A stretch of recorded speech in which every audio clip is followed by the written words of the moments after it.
Dawn crept slowly over the coast of Hulva on April 30, 1943, casting a pale, uncertain light across the quiet Spanish shoreline. Fishermen stepped onto the wet sand expecting another ordinary morning, but the tide had carried in something far different from driftwood or tangled nets. A corpse lay at the water's edge, uniforms soaked, boots heavy with seawater, a black attaché case still handcuffed to the wrist as if guarding a final duty. The body wore the insignia of a British Royal Marine rank, name, and identity presented neatly by the sea itself. His face was slack from days in the current, his limbs stiff, yet everything about him suggested a story that had not ended with drowning. Spanish Civil Guard officers approached cautiously, aware that Europe was burning just beyond their neutral borders. They saw only a dead man and a briefcase. They could not know that this single body, drifting silently from the Atlantic, carried within it the power to shift armies, redirect Hitler's gaze, and alter the course of the coming invasion. And to understand why, the story must step back from the shore and into a world already stretched thin by war. By the early months of 1943, the Second World War had ground itself into a merciless stalemate of endurance, where victory no longer came from spectacular breakthroughs, but from attrition, logistics, and the slow collapse of exhausted nations. Across Europe, cities lay half-buried beneath rubble and ash, their populations living in blackout and ration lines.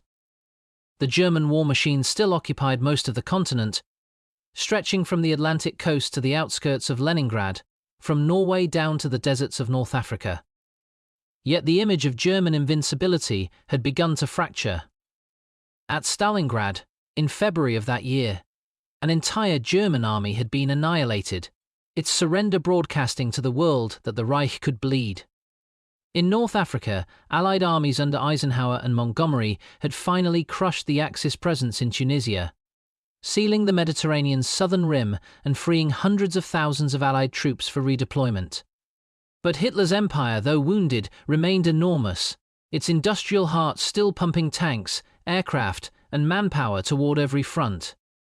For the Allies, the question was no longer whether Germany could be defeated, but how and where the next blow would fall.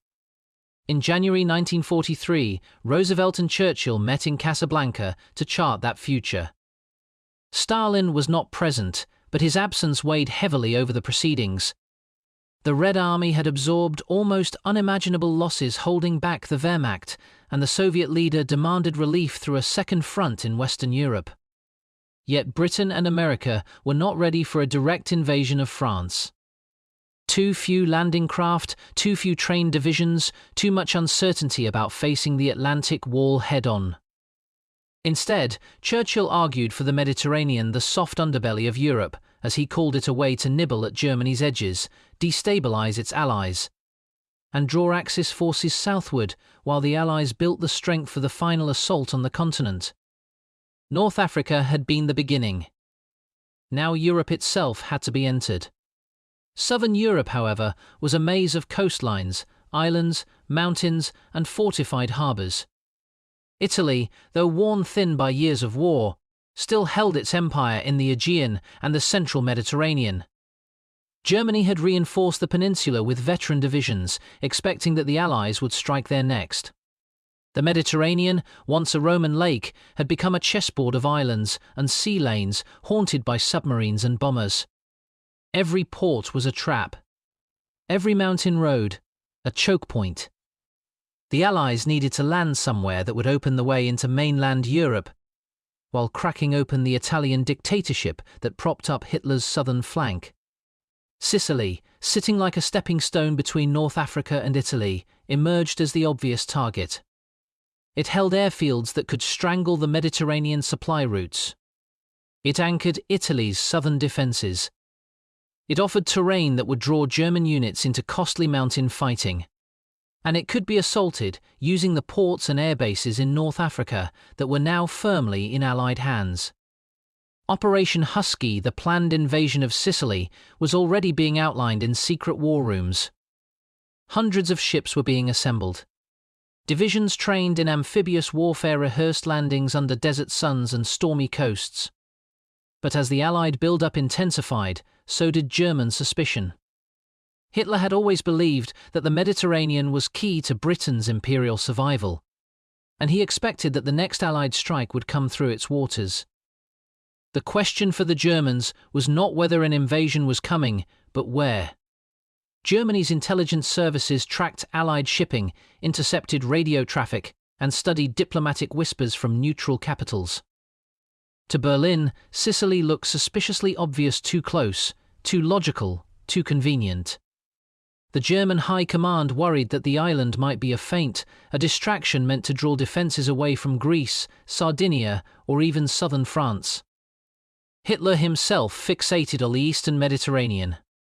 He feared that the Allies might strike through Greece and the Balkans, cutting off access to Romanian oil fields and threatening southern Germany itself. He imagined a replay of the First World War, in which the collapse of Austria-Hungary had dragged the Central Powers into ruin. He believed his enemies would target the Reich's weakest political allies first. Every German division was a finite resource now. On the Eastern Front, entire armies vanished into the snow. In France, elite units were tied down guarding against a possible invasion that might come at any moment. In Italy and the Balkans, mountains and coastlines demanded thousands of men simply to stand watch over empty beaches. Germany could not be strong everywhere at once. Every redeployed division meant another sector grew thinner. And the Allied planners understood this perfectly. If they could make Hitler believe the actual invasion would strike somewhere else, anywhere else, then Sicily could be taken with fewer losses, and the road into Italy might finally open. This was not a war that would be decided by courage alone. Deception would be as lethal as artillery. A single false belief, carefully planted, could redirect armies just as effectively as bombers. And within British intelligence, a quiet realization had taken hold. The most powerful weapon they could deploy was not another division of soldiers, it was a story. A story ordinary enough to be believed. A story detailed enough to be trusted. A story delivered not by spies, nor by radios, but by something far more convincing than any living agent. Something that did not speak at all. And it was inside this fragile balance of suspicion and certainty, of pooling armies and whispered intelligence, that Britain's most improbable operation was conceived, one that would not begin with gunfire or landings, but with a single, carefully chosen death. By 1943, Britain had learned a bitter truth through trial and catastrophe. Wars were not only fought with men and machines, but with what the enemy believed to be true. The collapse of France in 1940 had told British intelligence that even the largest armies were powerless if their expectations were wrong. Since then, deception had evolved from a useful tactic into a formal doctrine. Entire departments in London existed not to gather secrets, but to manufacture them, to design illusions that could survive scrutiny, fool analysts, and endure the suspicion of professionals trained to expect lies. In the quiet offices of MI5 and naval intelligence, false narratives were built with the same care as real operations. The goal was no longer simply to hide Allied movements, but to create imaginary ones so convincing they would drag enemy armies into shadows. One of the architects of this philosophy was Admiral John Godfrey, Director of Naval Intelligence, whose staff included unconventional thinkers willing to blur the line between espionage and theatre. Among them was Ewan Montagu, a naval officer and lawyer with a sharp mind for logistics and human behaviour, and Charles Comandelli, an RAF squadron leader whose unusual appearance masked a methodical intelligence brain. Years earlier, Godfrey had circulated a memorandum sometimes attributed to his assistant, Lieutenant Commander Ian Fleming, outlining dozens of techniques for naval deception. One idea, written almost casually, suggested that a corpse carrying false documents could be released into enemy hands. At the time, the concept sounded obscene, even absurd. But in 1943, as Allied planners stared at the bottleneck of Sicily and pondered how to distract Hitler's gaze, the improbable suddenly appeared practical. Previous deception operations had achieved limited success. Fake radio traffic, phantom divisions, and misleading diplomatic signals had confused German intelligence here and there. But nothing had yet delivered a strategic shock compelling enough to yank entire armies across the map. Operation Barclay, an effort to convince Hitler that Allied forces in the Mediterranean were aimed at Greece and the Balkans rather than Sicily, needed something more tangible than whispers and wireless chatter. It needed an artifact, something physical that German intelligence could hold, examine, dissect. A body could do that. A dead man could not contradict himself. He could not make mistakes in interrogation. He could not panic under questioning. He would say only what his documents said. The idea moved cautiously through British intelligence circles. This was not merely trickery. It involved creating a human being from paper and fabric, an imaginary officer who had to be credible down to the smallest crease in his uniform and the smudge of grease on his belongings.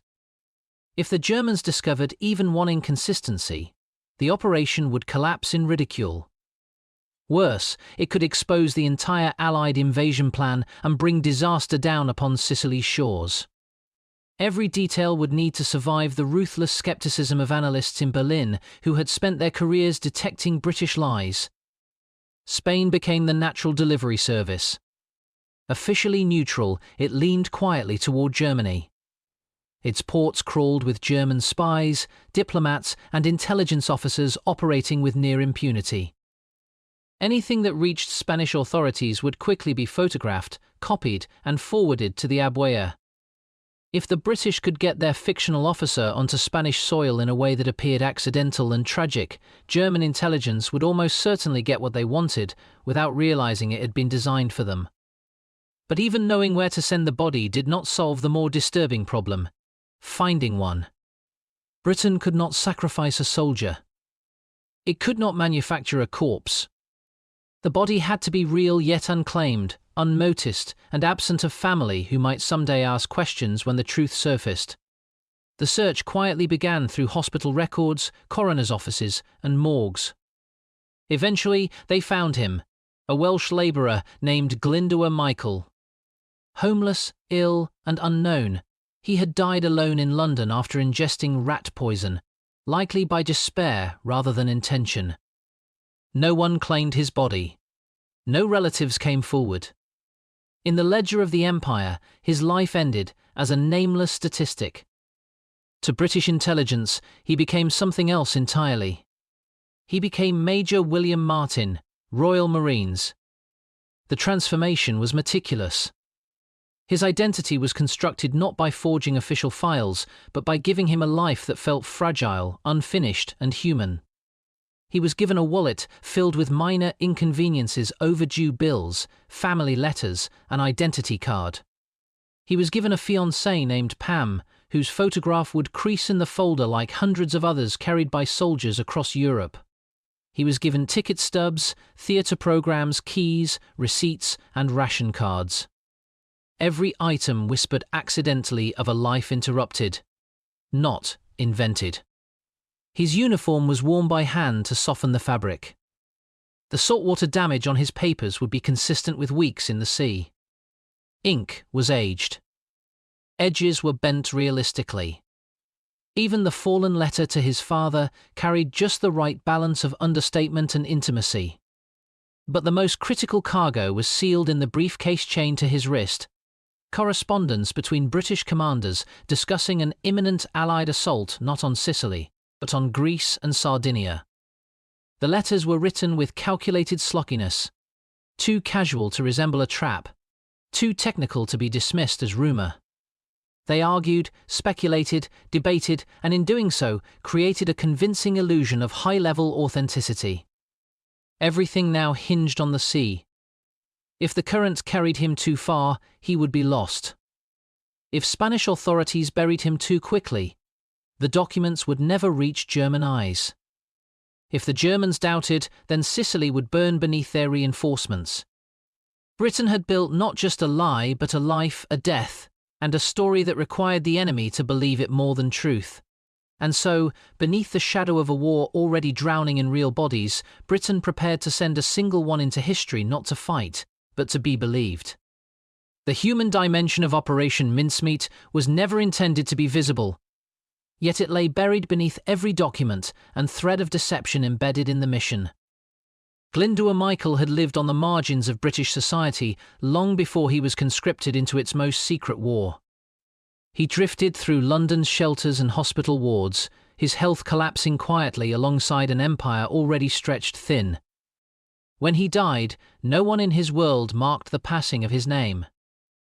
Yet in a war measured in divisions and casualty lists, his death would soon become an instrument of survival for tens of thousands he would never meet. He was not chosen for heroism or virtue, but because no one was waiting for him. British intelligence wrestled uneasily with that fact as they repurposed his remains into a weapon. In his pockets they placed affection he never had, debts he never owed, and a future he would never reach. The fiancé was invented. The career was imagined. The loving letters were composed by hands that would never shake his. Every element of William Martin's life was artifice, but the body that carried it was tragically real. In a war where men were broken by millions, his became the only one selected to speak loudly after death. The tactical dimension, however, stared coldly past emotion and calculated geography with ruthless logic.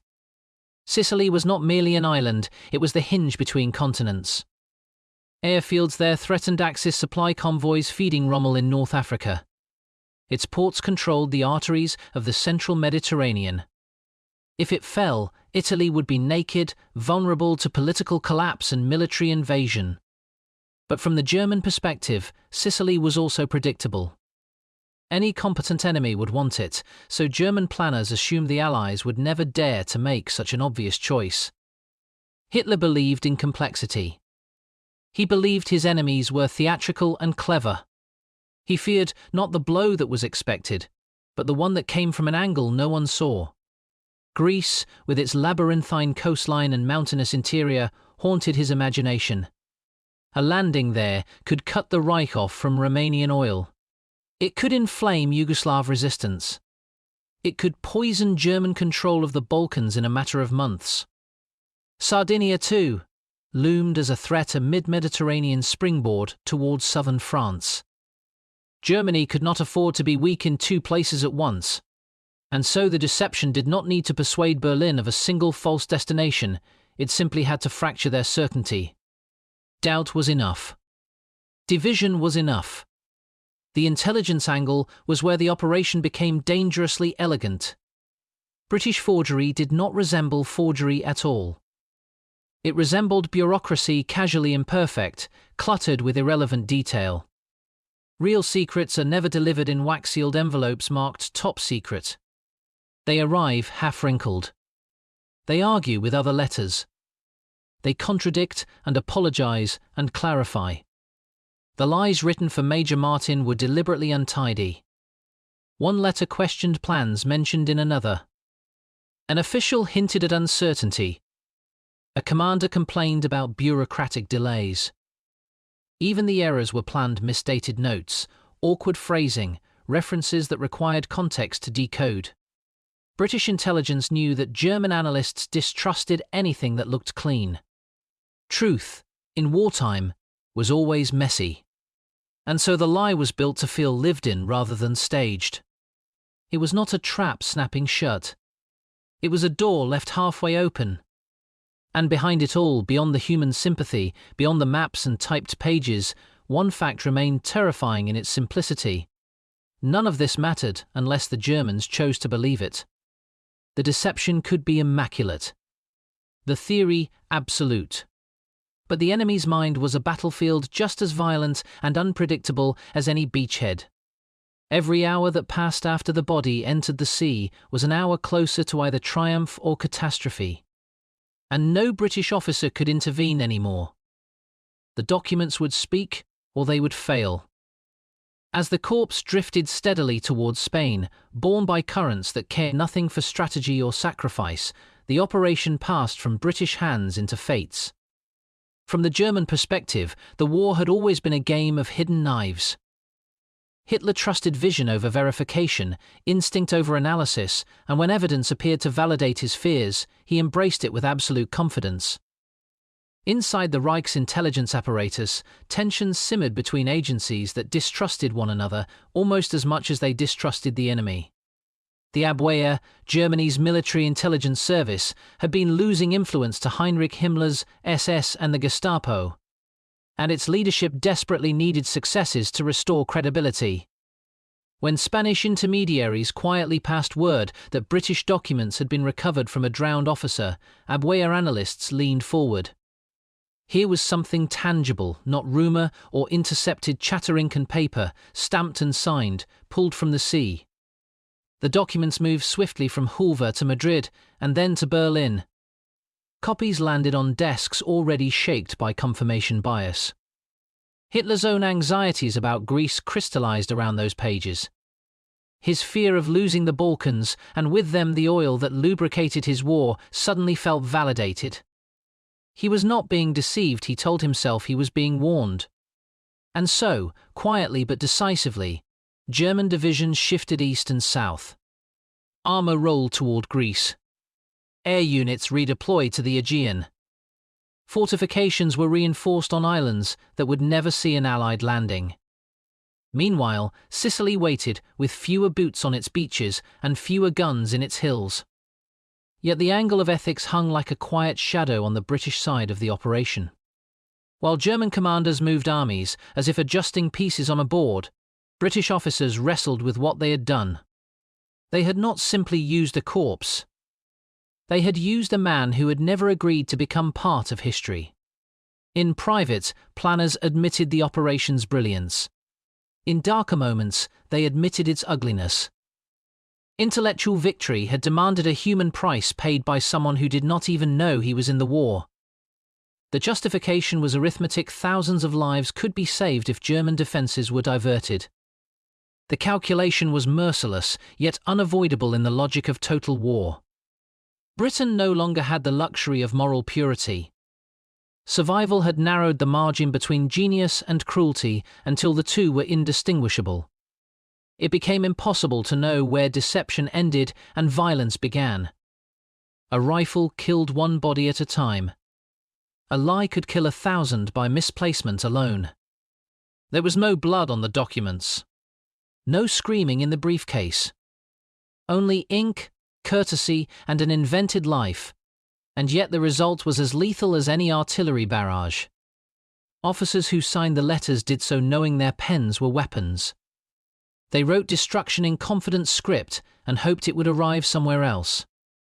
Meanwhile, in a cemetery near Huelva, Major William Martin, Royal Marines, received a burial with full honours from a nation that did not know it was part of a war. A British consul attended. The Spanish flag fluttered. The grave marker bore a name that had never lived. Flowers were sent by British intelligence in quiet acknowledgement of the man who had died twice, once in loneliness and once in service. No one at the graveside could have known that he had already reshaped the Mediterranean. The body had arrived. The story had been read. And somewhere in Berlin, the gears of the German war machine had begun to turn in the wrong direction. The morning the body was pulled from the sea, the war had already begun to shift, though no gunfire announced it. Spanish authorities handled the discovery with formality, but behind the cautious neutrality of official procedure lay an unspoken understanding that nothing British washed ashore by accident. The briefcase was dried carefully. The letters were photographed. Port officials signalled quietly to German contacts embedded throughout southern Spain. Intelligence moved faster than any naval fleet. In Madrid, the documents passed through gloved hands and wary eyes. German agents copied every page, checked seals, studied water damage, and forwarded transcripts to Berlin with the urgency reserved for genuine revelations. And to Berlin's analysts, the contents made sense. Too much sense. The references aligned with known commanders. The tone matched British correspondence. Even the overfamiliar phrases between officers carried the rhythm of authenticity. There were no theatrical flourishes, no dramatic proclamations. Just routine war talk caught by accident. Hitler read the reports not as speculation, but as confirmation the enemy was aiming not for Sicily but deeper. Greece. Sardinia. The documents did not need to command, they suggested. They hinted. They nudged. And Hitler, already convinced he saw through Allied strategy, filled in the rest himself. He ordered divisions pulled from France and Italy and funneled into the Balkans. Air squadrons shifted eastward. Anti-aircraft batteries were dug into islands that would never be attacked. The Reich had reacted not to bombs or invasions, but to paper. Inside British headquarters, there was no cheering. Silence ruled the days after the drop. Naval intelligence waited not for confirmation, but for Patton's new troop movements, altered radio traffic, changes in supply routes. Slowly, almost imperceptibly, the signals came. German formations were moving in the wrong direction. Sicily was being bled of men and armour without knowing it. The deception had breached its target. The gamble had worked. Yet success was fragile. Operation Husky surged closer. Allied invasion fleets gathered in the dark waters off North Africa. Hundreds of thousands of men awaited orders that would send them sprinting into gunfire. And despite the success of Mincemeat, the Germans still held Sicily with hardened divisions, coastal fortresses, and defensive depth in the mountains. Nothing about the coming landings would be easy. But now they wouldn't be catastrophic. On July 10, 1943, the invasion began. In darkness and storm, Allied troops hit the beaches. Paratroopers were scattered by wind. Ships were thrown about by rough seas. Confusion ruled the opening hours. Yet when the sun rose, something was missing from the German response. Reserves arrived slowly. Armour was scarce. Air cover was thin. The trap had already sprung weeks earlier, in silence. As Allied troops fought their way inland, they encountered resistance brutal, chaotic, and costly, but not the tidal wave of German counterattack that might have erased the beachheads within days. The island was no fortress. It was a battlefield that had been hollowed out. And the dead man, lying quietly in Spanish soil, had already won his war. As Allied forces surged inland through Sicily's hills and scorched towns, the true scope of the deception began to reveal itself not in triumph, but in German confusion.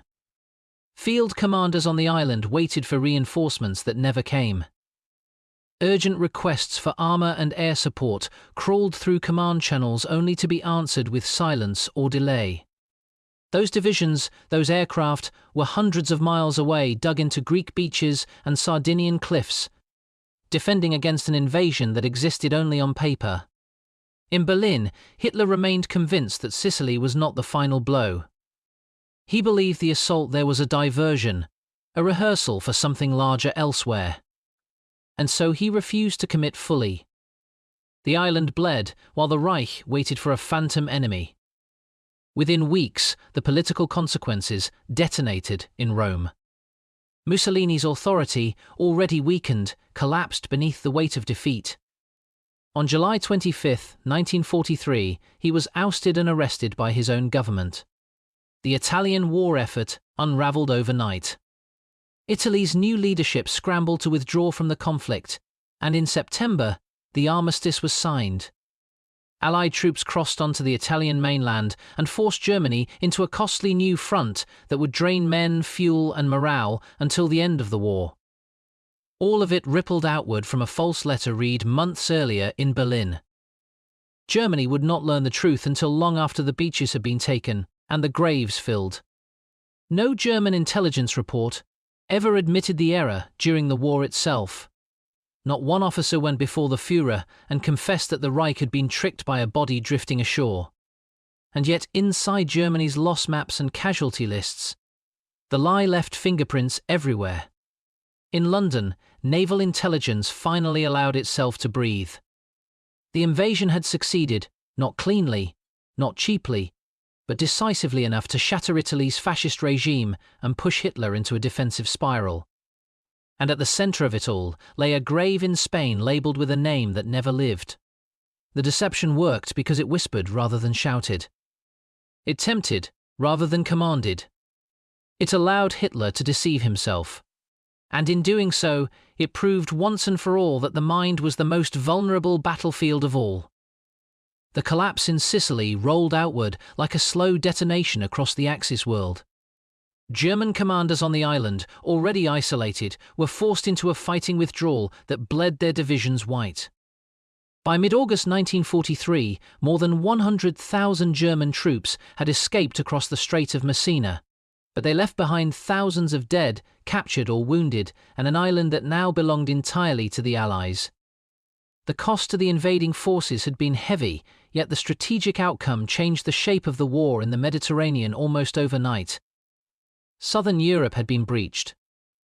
For the first time since Hitler's armies had thundered across the continent, the Reich's perimeter had been punctured not by resistance, but by invasion. Italy's psychological collapse may have been mincemeat's greatest consequence. Mussolini's removal fractured the Axis alliance at its weakest seam. Chaos spread as German troops rushed to disarm their former allies in Operation Mincemeat, seizing control of Italian infrastructure before it could fall into Allied hands. What had once been a partnership became an occupation. German soldiers now had to defend entire coastlines alone from France, down through the Balkans and across the Italian spine. Hitler's strategic nightmare came true not through Allied firepower alone, but through misdirection. He had spread his forces thin guarding against shadows, leaving them brittle where reality struck. Allied bombers followed the breach relentlessly. With airfields in Sicily captured, southern Germany, Austria, and Italy itself fell within reach. Cities that had once slept outside bomber range suddenly shuddered beneath it. Supply lines that fed German armies from the Balkans were stretched and harassed. The Reich's defensive depth began to dissolve. Operation Mincemeat was never declared publicly a success. It was not paraded or celebrated. There were no medals for a corpse. But within British intelligence, its outcome recalibrated how wars could be fought. From that moment forward, deception stopped being a side tactic.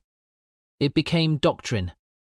Future operations Normandy most famously would be wrapped in elaborate webs of false armies, radio traffic, and phantom generals.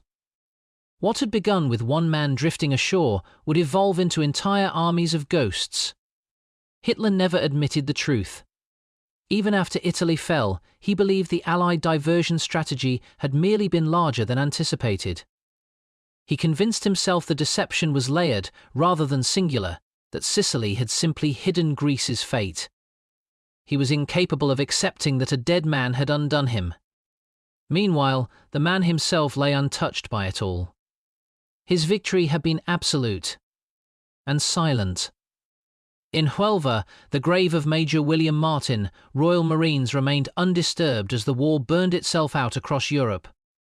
The headstone bore his rank and name with quiet dignity, and to Spanish authorities he was simply another casualty of a foreign war scattered on neutral sand. The truth did not arrive with visitors or flowers. It remained sealed inside British files and unspoken in official records. Even those who had built the deception did not speak of it aloud for years. Discretion endured not merely out of protocol, but from an unspoken respect for the man whose body had been traded for victory. When peace finally came in 1945, the intelligence world did not celebrate loudly either. Secrets had a different gravity after so much loss. It was not until 1953 that Ewan Montagu published The Man Who Never Was, revealing the operation to the public for the first time. Readers were stunned not by the ingenuity alone, but by its intimacy, the idea that a life could be written into existence to alter the fate of nations. Only then did Glyndŵr Michael's real name surface. Only then did the world understand that the hero had never been an officer at all, but a forgotten civilian with no grave of his own until the war had given him one. The response was subdued rather than triumphant. There was no parade, no statue. Recognition arrived instead in quiet corrections. The headstone in Spain was altered. The word major was later amended with the truth beneath it. honouring both the fiction and the man who had been buried beneath it. The name Glyndŵr Michael was finally spoken aloud over him. History, belatedly, returned what anonymity had taken. But the operation's legacy outlived its participants. Intelligence agencies around the world studied mincemeat not as folklore, but as doctrine. It was taught in war colleges not as a trick, but as a blueprint. The operation proved deception could shape battlefield reality before the first bullet was fired. Strategy did not merely deploy force, it rearranged it. And buried within every deception operation ever attempted afterward, there was a ghost. A silent Welshman who had died unknown and remade history without taking a single breath. History often remembers war as a clash of great men, roaring machines, and blazing horizons, but sometimes its quietest moments carry the deepest consequence. Operation Mincemeat did not begin with an armada or end with a surrender ceremony. It began with a solitary death and unfolded through paper, ink, and expectation. A man with no country in life became a soldier in death. And by the time the world learned his name, the war he had fought was already over. In the arithmetic of conflict, he was never issued a weapon, never drew a breath in battle, never heard the sea that carried him into destiny. Yet entire divisions moved because he existed briefly, artificially, and perfectly in a lie that revealed a larger truth about warfare. That belief commands armies as surely as any general. The tragedy is not merely that he was used. It is that he was needed. That the logic of war could demand an unnamed life to purchase the safety of thousands. But the wonder is that it worked not because it was cruel, but because it was human. The deception succeeded not through brilliance alone, but because it understood something timeless about the enemy. That even tyrants are prisoners of their own fears. Glyndŵr Michael did not choose to be remembered. History chose him anyway. And in a world that measures heroism by gunfire and medals, his quiet victory reminds us that sometimes the war is won not by those who fight, but by those who are believed.